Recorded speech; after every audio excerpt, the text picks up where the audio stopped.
एक सीकर ने पूछा है, कोवर्ट नार्सिसिस्ट के द्वारा किए जाने वाले रोज-रोज के अनफेयर ट्रीटमेंट या अनुचित व्यवहार के मानसिक दुष्प्रभाव से कैसे बाहर निकलें? देखिए, कोवर्ट नार्सिसिस्ट के बारे में कुछ बातें समझ लीजिए।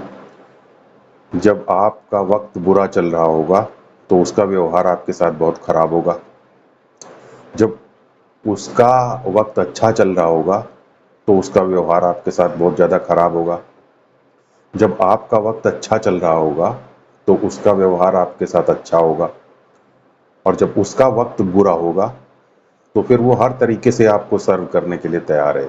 इवन मेनियली भी आपको सर्व करने के लिए तैयार है। हर तरीके से आपकी बात सुनने के लिए तैयार है। हर तरीके से आपको एंटरटेन करने के लिए वो तैयार रहेगा। लेकिन जैसे ही उसका वक्त सही होगा, तो उसने जो सर्विसेज आपको दी हैं, जो उसने आपके साथ कॉर्डियल बिहेवियर किया है, उन सब का वो आपसे रिवेंज लेगा, बदला लेगा। तो ये उसका जो है एक बेसिक काम करने का तरीका है, व्यवहार का उसका बेसिक तरीका है। लेकिन सामान्यतः हम इस तरीके का व्यवहार किसी से एक्सपेक्ट नहीं करते हैं। सामान्यतः हम ये एक्सपेक्ट करते हैं कि जब हमारा वक्त खराब है तो दूसरे लोग हमारी सहायता करें। लेकिन कोवर्ट नार्सिसिस्ट के संदर्भ में ये ठीक विपरीत है। तो आपको सबसे पहले अपनी एक्सपेक्टेशंस को मैनेज करना आना चाहिए। आपको ये पता होना चाहिए कि आपको उससे किस तरीके की एक्सपेक्टेशंस रखनी है। देखिए, उसके अंदर अपना पराया की भावना बहुत ज़्यादा होती है। तो जिसके अंदर अपना और पराया की भावना बहुत ज़्यादा होगी, वो क्या करेगा? वो ऐसी चालें चलेगा जिससे कि उसके सेल्फ इंटरेस्ट इंश्योर हों। उसके अंदर भी ये सटल इच्छा होती है कि उसे प्रेज मिले, लेकिन सटल सूक्ष्म तरीके से वो उसको पाने की कोशिश करता है, क्योंकि खुले तौर पर वो ये बातें नहीं कह सकता, इसीलिए तो वो कोवर्ट है। और चूंकि वो एक कोवर्ट नार्सिसिस्ट है, इसलिए उसका व्यवहार के अंदर एक डुअलिटी है। कैसी डुअलिटी? सरफेस पर वो बहुत ही कॉर्डियल, विनम्र और सोशलाइज करने वाला कोऑपरेटिव व्यक्ति होता है, लेकिन सरफेस के नीचे अगर आप पाएंगे, तो उसके अंदर एक रिवेंज की फीलिंग होगी, उसके अंदर एक एंगर होगा, उसके अंदर एम्बिशन होगा, उसके अंदर दूसरे से बदला लेने की इच्छा होगी। तो सरफेस के ऊपर उसका जो पोलाइट फेस है, उस पोलाइट फेस को लोग देखते हैं, लेकिन सरफेस के नीचे उसके अंदर किस तरीके की रिवेंज की फीलिंग्स चल रही हैं, किस तरीके से क्या पर्सनल एडवांसमेंट की पेडलिंग चल रही है, उसको वो नहीं देख पाते। इसी वजह से उससे वो गलत एक्सपेक्टेशंस कर लेते हैं। तो सबसे पहले तो आप अपनी एक्सपेक्टेशंस को, जैसा मैंने अभी कहा, उनको मैनेज करना सीखिए। अपने इसी सटल बिहेवियर से, अपनी इसी डुअल बिहेवियर से कोवर्ट नार्सिसिस्ट दूसरों की लाइफ को अंडरमाइन करना चाहता है, दूसरों की लाइफ को कंट्रोल करना चाहता है, उनके ऊपर नियंत्रण हासिल करना चाहता है, ताकि वो अपने पर्सनल एंड्स को अचीव कर सके। और वो अपने आप को विक्टिम की तरीके से भी प्रोजेक्ट करता है हमेशा। विक्टिम की तरीके से इसलिए क्योंकि अपने आप को विक्टिम की तरीके से रख करके ही वो अपने जो एम्बिशंस हैं उनको पूरा करता है, अपने जो डिज़ाइंस हैं उनको पूरा कर पाता है। और इसके लिए वो किस तरीके की चालें चलता है? सटल इंसल्ट्स करेगा आपकी। सटल इंसल्ट्स करने का क्या तरीका है? सूक्ष्म तरीके से अपमानित करना। जैसे कि किसी से जो है पहले खूब अच्छे तरीके से बात करना, खूब नमस्ते करना, विनम्र तरीके से बातचीत करना, और उसके बाद अचानक उसको 2-3-4 दिन के लिए इग्नोर कर देना, और उसके बाद फिर उससे बोलने लग जाना। तो इस तरीके से जो घोस्टिंग करता है 3-4 दिन की बीच में, सडन इस तरीके से बिहेवियर करता है, इग्नोर करना शुरू कर देता है, उससे दूसरा व्यक्ति इमोशनली हिल जाता है। उसकी जो एक्सपेक्टेशंस होती हैं वो हिल जाती हैं। तो उसकी समझ में नहीं आता कि ऐसे ऐसे में वो क्या करे, तो वो एक तरीके के इमोशनल शॉक में चला जाता है। फिर इंफॉर्मेशन को विदहोल्ड करना, इम्पॉर्टेंट इंफॉर्मेशन को रोक लेना अपने पर्सनल बेनिफिट के हिसाब से, ये कोवर्ट नार्सिसिस्ट की बहुत ही इम्पॉर्टेंट आदत होती है। हर चीज के अंदर अपने पर्सनल बेनिफिट को सिर्फ देखना। तो इंफॉर्मेशन रोक लेने से क्या होता है? जैसे कि आपको मैं अभी कहूँ कि आप जो है आप मेरे पास आइए, आपको एक इम्पॉर्टेंट इन्फॉर्मेशन देनी है, और उसके बाद आपको इन्फॉर्मेशन ना दूं, या आपको पार्शियल इन्फॉर्मेशन दूँ, तो उससे क्या होगा, आपके अंदर एक फ्रस्ट्रेशन पैदा होगा। या ऐसी इन्फॉर्मेशन जो आपके लिए बहुत ज़रूरी है उसको रोक दूँ, तो इससे आपके अंदर एक फ्रस्ट्रेशन पैदा होगा। तो इन सब चीज़ों से जो है लोग इमोशनली रिएक्टिव हो जाते हैं, और कोवर्ट नार्सिसिस्ट की वजह से उनको मानसिक आघात पहुंचता है, एक तरीके के साइकोलॉजिकल ट्रॉमा में वो चले जाते हैं। तो ये धीरे धीरे घुन की तरीके से होता है, जो कि व्यक्ति को अंदर से जो है घोलता चला जाता है। तो इसलिए जो है कोवर्ट नार्सिसिस्ट के साथ हमें बहुत ज़्यादा अलर्ट रहना चाहिए।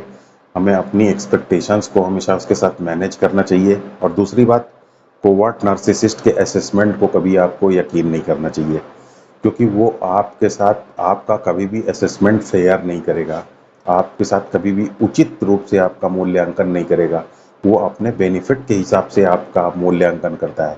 तो इसलिए आपको कभी भी उससे उसके असेसमेंट से विचलित नहीं होना है। फिर वो आप अपनी तरफ से भी ये कोशिश मत कीजिए कि आप अपने आप को उसके द्वारा वैलिडेट कराएं, क्योंकि वो कभी भी आपको सही तरीके से वैलिडेट नहीं करेगा। वो अपने बेनिफिट के हिसाब से आपको वैलिडेट करने की कोशिश करेगा। और एक चीज़ मैं आपको और बताऊं, जो मैं अपने एक्सपीरियंस से आपको बता रहा हूँ, कि कोवर्ट नार्सिसिस्ट के साथ ज़्यादा अच्छा बनने की कोशिश मत कीजिए। और ये इन जनरल ओवर्ट नार्सिसिस्ट के साथ भी सही है। उसके साथ ज़्यादा अच्छा बनने की कोशिश मत कीजिए, आप स्ट्रांग बनने की कोशिश कीजिए। जैसे ही उसे ये पता चलेगा कि आप स्ट्रांग हैं, तो वो तुरंत जो है आपके साथ कोऑपरेटिव हो जाएगा, और आपके साथ कम गिमिक्स खेलेगा, और उसका जो नार्सिसिज्म है वो भी पैसिव हो जाएगा। तो कैसे हम इमोशनल स्ट्रांग बन सकते हैं?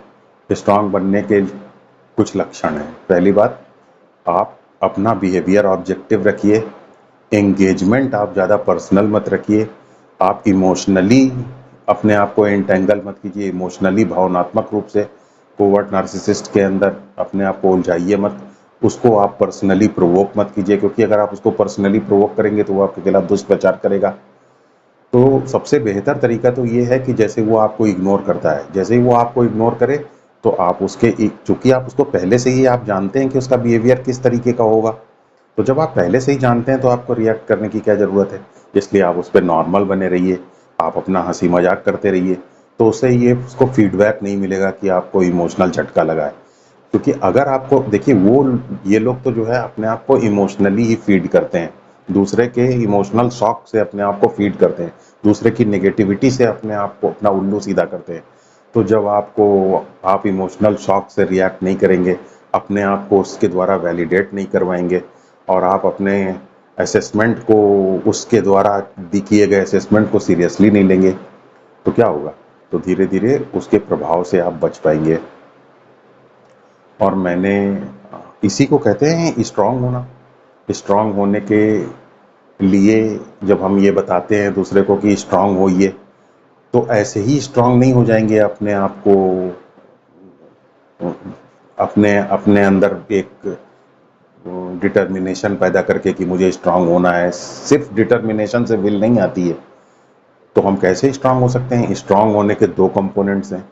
पहला कंपोनेंट है नॉलेज के द्वारा अपनी एक्सपेक्टेशंस को मैनेज करना, जैसा मैंने पहले कहा। तो कोवर्ट नार्सिसिस्ट का क्या तरीका होता है, उसका व्यवहार किस तरीके का होता है, वो किस तरीके की मैनिपुलेटिव टेक्निक्स अप्लाई करता है, इनकी हमें पूरी पहले से जानकारी होनी चाहिए। तो जब हम उसकी पूरी जानकारी रखेंगे, तो ना सिर्फ हम अपना बचाव कर सकते हैं, बल्कि हम आ, अपनी एक्सपेक्टेशंस को भी मैनेज कर सकते हैं। नार्सिसिस्ट कोवर्ट नार्सिसिस्ट कौन कौन सी मैनिपुलेटिव टेक्निक्स इस्तेमाल करता है, इसकी लिस्ट बहुत बड़ी है।